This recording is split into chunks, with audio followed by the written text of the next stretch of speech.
What's up, y'all? It's the MMA Analyst back at it again, 2 times 1 day. That's how I like it done. This is my MMA Roundup for the month of July. It was what I considered the best July in MMA history. It had a lot of fights, a lot of cards, and really was, in my mind, historic. Definitely memorable. All right, so these are my accounts of the months, best and worst. Shout out to Phantom UFC fan. What's going on? All right, let's start with the submission of the month. I think there are three that we that kind of are in the runnings for it. We've got CB Dollaway's Peruvian necktie submission over Jesse Taylor. Um, Great submission. It looks cool. It doesn't happen too often. I liked it. We've got Cole Miller's triangle choke over George Gurgel. That was a great one because not only was Cole Miller losing the fight and there were only like 15 seconds left, but there were 15 seconds prior to the tap out where they were just fighting for the position, fighting for the submission, and it was real nice. But what I have to go with for the submission of the month, just because I liked it, was Nakamura's jump guard into immediate armbar over Olagun in the Dream 5 event. It was a great fight. Well, actually, I'm going to take back three of those greats. So I'll just say it was a fight. But it was a great submission. Nakamura just jump guard, submission, armbar, boom. It was it. Real nice one. 3-3 tough decisions though. All right. For KO of the month, I've got a few runner-ups just worth talking about.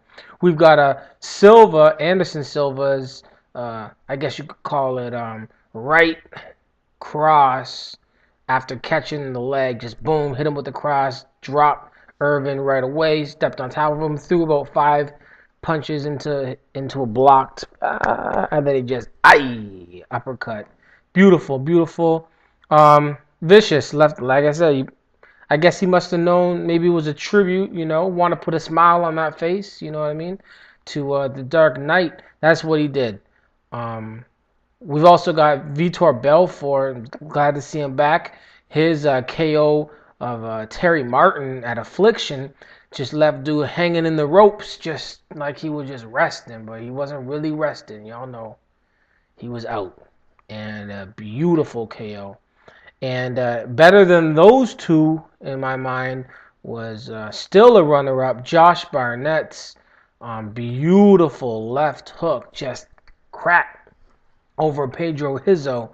Awesome KO. Avenged the KO that Hizzo had over Barnett like 7 years ago. But the KO of the month, in my mind, the way I see it, was Rory Markham's KO kick over head kick over Brody Farber at Ultimate Fight Night 14, Silva versus Irvin. Um, just came through. Markham was getting backed up. He was getting punched. He looked dazed. He was just blocking, trying to block, taking shots. And then Brody Farber put his hands down and kind of like walked up to him like, I'm about to knock you out. And Rory Markham was basically like, wrong, you know, wrong. Just came through with the kick, bow. Like right in between the neck and the chin, just blasted him. Left dude on the ground. His head wasn't resting on the mat. It was up in the air. His right leg was up in the air. His arms were out. Just dude was out cold. He was out before he even hit the mat. So that's my KO of the month. Rory Markham's KO head kick over Brody Farber. Now, before I get to fight of the month, because there are a few of those, we're going to go to bad call of the month. Um, This basically was created because of the Johnson versus Burns Freddy Krueger eye poke, from Burns. Just came through and jacked him all in his eye. Dude has needed surgery on his eye. Doesn't even know what's going to happen with his eye. Dude is just messed up. And really, Johnson took the thing like a champ. Even when Mazzagatti gave that horrific call, Johnson still was real respectful. I mean, he earned a lot of my respect in that fight. Because even in losing a fight that he should have won and probably will end up a no contest in the future, um, he still showed a lot of respect. But yeah, that's not the bad call of the month, though, in my mind. Um, I'm going to go over another runner-up. Runner-up for bad call of the month was Affliction broadcast crew not having Mauro Ranallo as one of the commentators. Um, that whole card was amazing. The fights were great, and the broadcast crew was just them dudes were putting me to sleep. Wow. I'm really happy that I could switch back and forth between the Affliction and the Ultimate Fight Night, because if I would have had to listen to like Trig and his boys just ramble on at like just so quiet and no hype, zero hype, minus hype. Yeah, so that was a bad call. But Burns, Mazzagatti's call, I don't think that was the worst call. Um, Affliction not having Mauro Ranallo, that wasn't the worst call. The worst call of the month for me was 2 out of 3 referees giving round 1 to Forrest Griffin. Now, Forrest Griffin won that fight, in my opinion. This is coming from a huge Rampage fan and somebody who really didn't want to see Forrest Griffin win that fight. Um, but there are a few things that anybody with any knowledge can come to. There are a few conclusions, guaranteed conclusions that anybody can come to. It's that Forrest Griffin won round 2. That was the round that he ended up on a Rampage mounted for the whole damn round. And the other thing you can come to the conclusion successfully and with assuredness or whatever is that Rampage won round 1. In round 1, Rampage busted him with that uppercut, dropped him, jumped on him, almost finished the fight. When you almost lose a fight in that round, whatever round that was, you don't win that round, period. You know what I mean? Like, for example, Nogueira was just smashing, just picking apart Heath Herring in their UFC fight.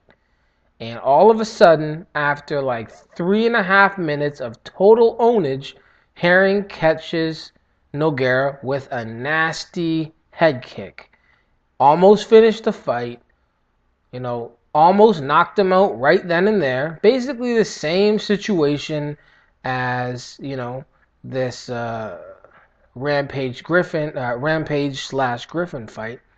And, there's no, I don't think anybody was going to give Heath Herring, who wasn't going to give Heath Herring that round. Anyways, that's my bad call of the month.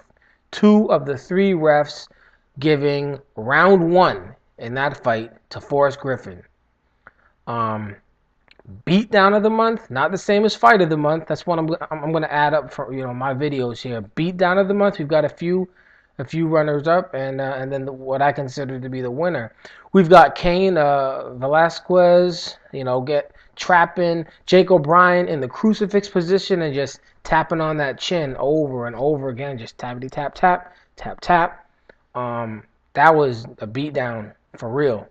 This is one-sided fights that can't really be a fight of the night, or just because it was such a one-sided beatdown. That's one for sure. Chris Cyborg versus Shayna Baszler. Damn, Cyborg is a beast, and she owned that fight. She finished that fight twice. She knocked her down, ran around, jumped up on the cage, screamed like Vanderlei Silva, and then was like, oh, the fight's not over, and then did it again. I mean, beat down. I was worried that Cyborg wasn't going to be able to win this fight. It was actually the fight I wanted to see most on that Elite XC CBS card fight. And, it did not disappoint. Cyborg, stuff takedowns, managed to keep out of the submission. He just managed to just find that jaw all day, just bam, bam, bam, over and over, and that was definitely a beatdown. Then of course you got Silva versus Irvin, same thing, one-sided. Silva came through, caught the kick, bam, hit him with the right cross, dropped him, boom, boom, boom, boom, boom. Oh, I'm not hitting him, crack. That's it. Let's put a smile on that face. But that's not it. The beatdown of the month was definitely, in my opinion, Fedor Emelianenko's 36-second massacre, demolition, destruction, whatever you want to call it, over Tim the Maniac Silva. Fedor did what I said he was going to do. I think he shouted me out in the video. He didn't, but I wish he would have. Just walked up, hit him a bunch of times, took him down, took his back, tapped him out, game over, back to Russia, sleeping, just chilling. Like it was a game of FIFA soccer or something like that. He just handled business and went home and went to sleep. So that's the beatdown of the month. And then for fight of the month, we're going to have to talk about, again, we've got the Fedor versus Tim Sylvia fight. Just spoke about that one.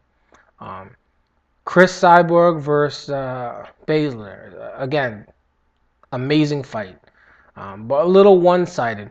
We've got Rampage Jackson versus Forrest Griffin. That was a great fight. And then we've got Diaz versus Denny. That was kind of a beatdown too. If you got to see that, you know how Diaz gets his hands up and he just throws the softest pillow punches, but just eventually they put you to sleep. That's why I say just pillow, because eventually you just rest on it, just fall asleep.